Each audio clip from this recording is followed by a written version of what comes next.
bienvenida, muchísimas gracias por estar con nosotros en este ciclo de entrevistas muy interesante. Bueno, lo que vamos a arrancar siempre por el comienzo, que es lo que más me interesa. Obviamente tu madre fue atleta, me parece que de ahí seguramente mamaste esta pasión por este tipo de deporte, pero ¿cómo te transformás en una lanzadora de martillo? ¿Qué tiene que pasar en la vida o qué tuvo que pasar en tu vida para obviamente seguir el deporte, pero sobre todo esta especialidad? Creo que fueron muchas cosas las que me llevaron a ese primer día en la pista. Primero que el deporte me acompañó a mí desde los 5 años, porque si bien mi mamá fue deportista olímpica, mi papá también siempre fue muy deportista, que jugaba al fútbol, al tenis, al golf. Y como que siempre el deporte fue algo de familia, que todos hacíamos algún deporte y nos apoyábamos cuando el otro hacía. Mi mamá, pobre, era la que nos llevaba, ¿viste?, a todos los entrenamientos y eso. Entonces como que ya lo tenía de costumbre de muy chica.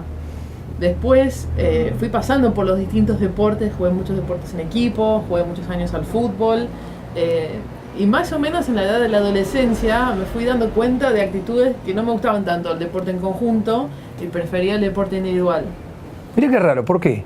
Porque para mí es muy difícil que un equipo dé el mismo esfuerzo.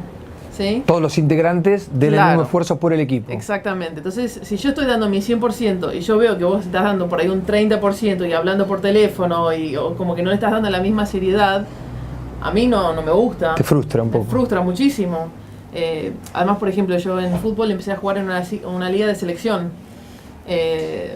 Y jugaba de arquera y por ahí, viste, perdíamos un partido 1-0, che, pero a vos te entró un gol.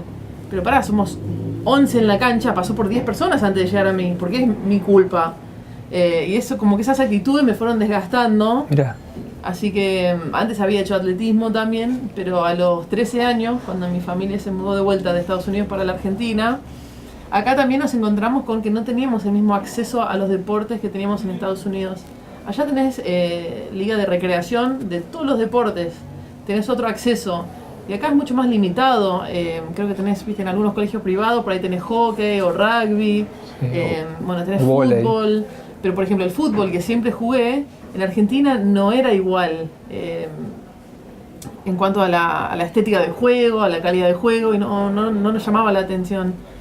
Entonces un día mi hermana empieza a ir a la pista del CENAR a través de una de las profesoras de educación física.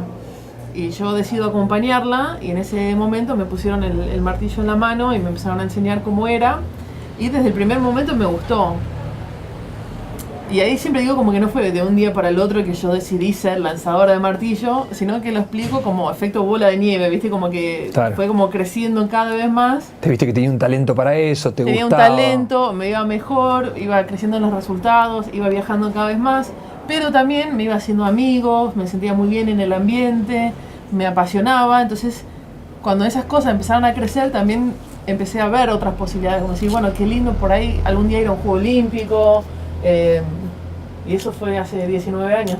Bueno, y hablando de Juego Olímpico, tu madre estuvo en Múnich 72 y vos tuviste la chance de estar en 4 Juegos Olímpicos. ¿En algún momento, cuándo empezaste a soñar y cómo fue realmente ir a un Juego Olímpico donde uno va, obviamente, a disfrutar y vive todo el por fuera de lo que es la competencia de una manera muy especial en lo que es la Villa Olímpica, pero a la vez uno va a competir y a tratar de alcanzar metas que son muy difíciles, porque en ese momento dar lo que uno espera, siempre en ese día, en ese momento, con toda la presión de un estadio, es más difícil. ¿Cómo viviste todo esto del Juego Olímpico? Y mira, o sea, los 4 años que pasan entre un juego y el otro, la verdad que uno crece y cambia muchísimo.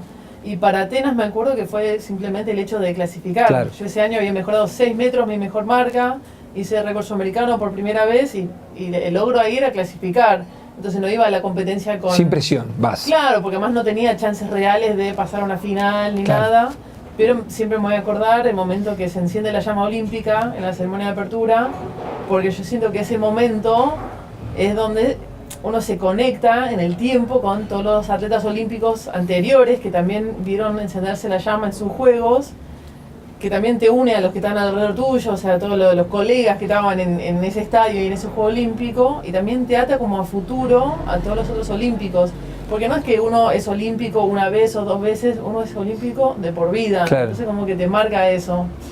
Y después, bueno, para Beijing todavía no había llegado a como mis años Claro. fuertes, donde tampoco tenía muchas posibilidades. Para Londres y Río también llegué, ahí ya llegué mejor, pero por ejemplo en Londres me jugaron en contra las expectativas. En el 2011 yo logro clasificar a la final del Mundial de Daegu y fui la primera mujer en clasificar y como que fue un hecho histórico. Y para mí fue un boom, porque antes yo había pasado bastante desapercibida, era Sí, lanzadora de martillo, viste, Claro. como que De no tenía repente mucho pasaste reconocimiento. al reconocimiento general, masivo, y tal vez el argentino, que está muy acostumbrado al fútbol, muy exitista, empezó a pensar que vos tal vez podías llegar a lograr cosas, y eso, quiera que no, te llega, ¿no? Y te afecta en algún momento. Claro, el tema es que fue para mí muy de un día para el otro, yo no tenía experiencia con eso, no tenía herramientas como para manejarlo. Y de los sponsors, de los medios, no sé, la gente me pedía fotos en la calle, como que de un día para el otro, y fue muy chocante para mí, y empecé a sentir como que cada uno que me había saludado, me había deseado suerte, como que yo le tenía que repagar con un resultado. Y el día de la competencia entré súper presionada, no podía ni siquiera respirar, mucho menos lanzar, y bueno, ese fue el resultado, que fueron los 3 nulos, que para mí fue un golpe muy grande en mi carrera. Después del próximo ciclo, o sea, habiendo clasificado 3 Juegos Olímpicos, el que más me costó clasificar fue el cuarto, porque después de Londres me empecé a trabar con los resultados, me empecé a cuestionar muchas cosas, pero también son las experiencias como que nos van marcando como personas, ¿no? Porque por ahí, en los momentos donde todo nos sale bien, no se aprende nada. Es fácil, se disfruta mucho, pero no se aprende. Y después en los momentos difíciles, cuando me empecé a cuestionar, cuando por ahí había momentos que la cabeza me jugaba en contra y yo decía, bueno, por ahí me tengo que retirar, por ahí perdí la magia. Claro. No estaba disfrutando de nada y tampoco ahí iban a salir los resultados. Entonces el camino a Río también fue uno de mucho aprendizaje, de mucho renegar. Y cuando terminó Río, si bien el resultado no fue bueno, yo en los últimos 2 lanzamientos salí a arriesgar, porque dije, si yo quiero pasar a la final, tengo que hacer algo que no había hecho en todo el año, que era tirar 70 metros. Y salí a arriesgar. No se dio, pero así es el deporte a veces. Pero también cuando terminó ese ciclo, yo todavía no sé si me propongo el próximo ciclo a Tokio. Yo ahora estoy entrenando, este año tenemos mundial, tenemos sudamericano, y quiero como vivir estas experiencias, estos objetivos y ver como más paso a paso, porque si yo estoy disfrutando y si me acompañan los resultados, voy a querer seguir, pero tampoco me quiero como empezar a presionar con el 5.º Juego Olímpico. Claro, y hablando de disfrute, digamos, me parece que el clic de muchos deportistas, olímpicos o no olímpicos, sobre todo en la última parte de su carrera, sucede cuando hay ese clic, ¿no? De empezar a disfrutar y de empezar a darse cuenta que falta poco tiempo y que es el momento, porque ya lo grande ya se hizo. ¿Ya te pasó ese clic? ¿Estás disfrutando más? ¿Cómo es este aprendizaje? ¿Cómo fue ese aprendizaje y en qué momento de ese aprendizaje estás? Me di cuenta de esto de que me presionaba y por ejemplo ahora estoy buscando la marca para el mundial, que es 71. Este año ya tiré 70-18, que es una buena marca para mí, volver a estar arriba de los 70 metros, es como un parámetro de la elite mundial. Pero en vez de estar contenta con los 70-18, yo estaba frustrada porque no eran los 71. Entonces son momentos como que, está bien, yo entiendo que tengo que disfrutarlo, pero a veces la exigencia del alto rendimiento siempre nos empuja, viste, como la zanahoria siempre la tenemos más adelante, y nunca estamos satisfechos, nos cuesta mucho valorar todo lo pasado, porque estamos siempre enfocados a futuro, en lo próximo que se viene, entonces es como que ahora lo hago un proceso más consciente, ¿no? Entonces digo, mira, yo no tengo que tirar 71, voy a tirar más. Claro. Voy a insistir, estoy lanzando bien, estoy entrenando bien, estoy disfrutando, ya va a salir la marca. Y como tratar de encontrar la vuelta, pero es algo que yo lo tengo que hacer por lo menos de forma consciente, porque todavía tengo esa tendencia de una exigencia muy alta, que a veces me juega en contra.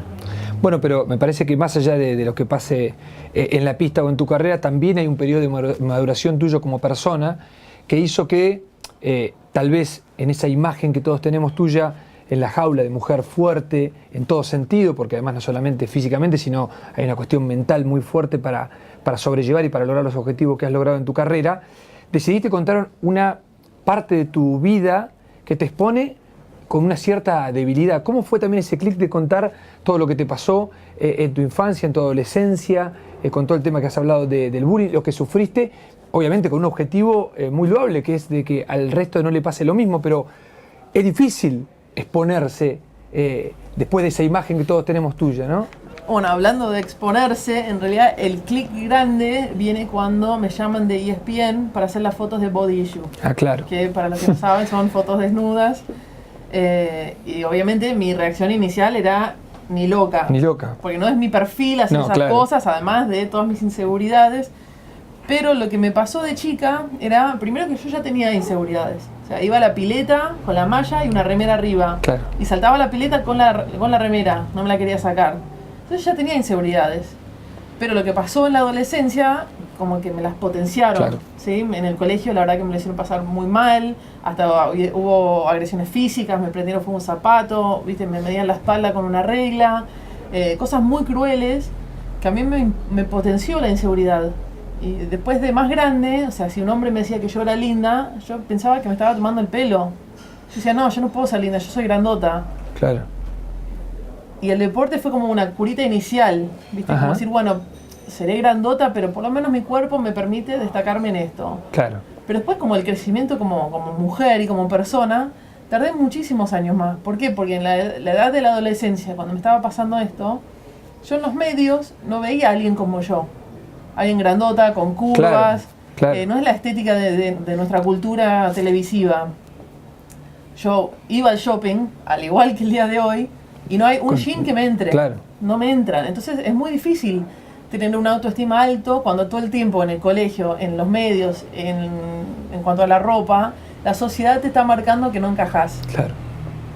Entonces, cuando me llega esta llamada de ESPN, mi reacción inicial era decir no. No.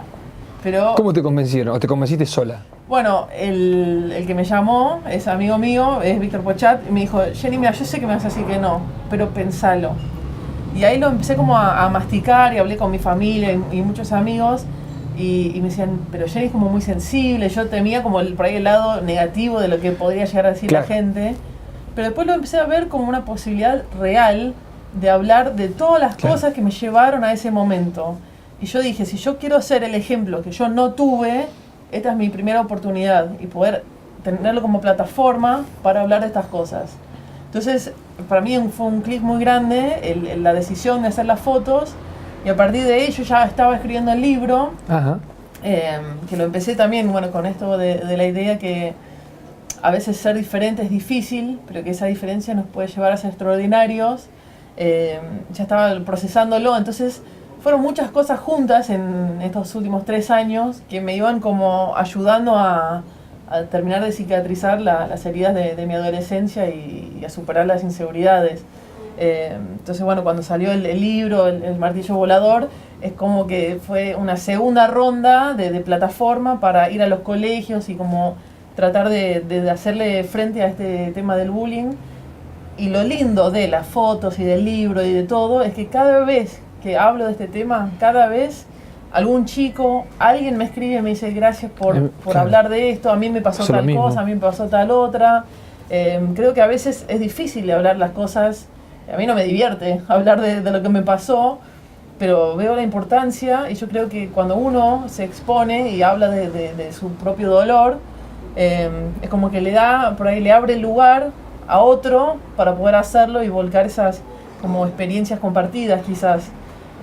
Entonces lo veo y lo estoy viviendo como una experiencia súper gratificante. Y bueno, en este momento hay como una camada contemporánea de muchos deportistas olímpicos que hacen muchas cosas, sobre todo muchas mujeres, ¿no? Habíamos hablado, recién hablábamos de Paulita Pareto, que es médica, vos haces todas estas cosas, digamos, ¿cómo es en esta sociedad, en este momento también de muchos cambios en relación a la mujer, de una serie de reivindicaciones muy fuertes, cómo es estar expuesta y hacer tantas cosas y realmente cómo es, digamos, compatibilizado con tu trabajo o con tu pasión, que es en este caso el deporte? Yo creo que hay una tendencia en los últimos tiempos de la mujer obviamente el profesionalismo de la mujer se está dando hace décadas y cada vez más, pero como que de la mujer deportista también, de como abrirse, hay deportistas que son mamás, hay deportistas que están estudiando muchas carreras diversas, es como que siento que el mundo también se está abriendo para que nosotras podamos hacer más cosas. Y por ahí antes existían también, pero... Sí, pero eran más puntuales. Más puntuales, pero es como que hoy creo que es parte del crecimiento y el espacio que va ganando la mujer en la cultura argentina y mundial, de poder hacer muchas cosas. Y bueno, ¿y cómo es ser escritora? ¿Cómo es escribir, digamos, para vos? ¿Te sale fácil? ¿Es un esfuerzo? ¿Te apasiona? Porque hablamos de muchas de las cosas que haces y hablamos de los cuentos, pero claro, una cosa es decir, escribir un cuento y otra cosa es escribirlo con la dificultad que esto tiene y con el desafío que es. Sí, yo estudié profesorado de inglés en la Universidad de Georgia, pero siempre pensando en la docencia. Nunca me consideraba escritora, si bien antes escribía algunos poemas y algunas cosas, nunca se les había mostrado a otra persona, como que son muy privados, pero te digo, como que fue una idea que me nació de este primer cuento, y ahí durante 6 meses lo pensé, no escribí nada. No escribiste nada, lo pensaba, y me senté una tarde y lo escribí todo, el primer cuento. Obviamente pues hubo que pulirlo muchísimo, y también fue creciendo como la idea del libro, porque primero iba a ser solo un cuento, ¿sí? Después le agregué, por ejemplo, como una ficha técnica que explica cómo es el lanzamiento martillo, los orígenes, cuánto pesa. Claro, algo didáctico. Claro. Para acercar a la gente a ese deporte, claro. Claro, para que los chicos tengan otra forma de acercarse e informarse de los deportes olímpicos. Y yo justo estaba de vacaciones, entonces aproveché para hablar con mis otros amigos deportistas, porque yo siento a veces un poco de frustración hacia los periodistas cuando hablan de nosotros, pero desde afuera. Entonces yo me quería como interiorizar un poco en los otros deportes, y entonces me junté con mis amigos de remo, mis amigos de judo, de esgrima, de hockey, y dije, ¿ustedes qué les gustaría transmitir de su propio deporte? Entonces seguimos estas como charlas y clínicas. Después hacía el deporte con ellos. Un día salimos todos a remar por el Tigre, tipo fue re linda la jornada. Entonces a base de estas charlas, que a veces era o una anécdota o un valor o alguna cosa, ahí nacían los otros cuentos. Entonces la idea del libro evolucionó y trasciende solamente el tema del bullying, que está bastante presente en mi cuento. Y abarca varias cosas. Claro, desde la timidez y el trabajo en equipo, el compañerismo.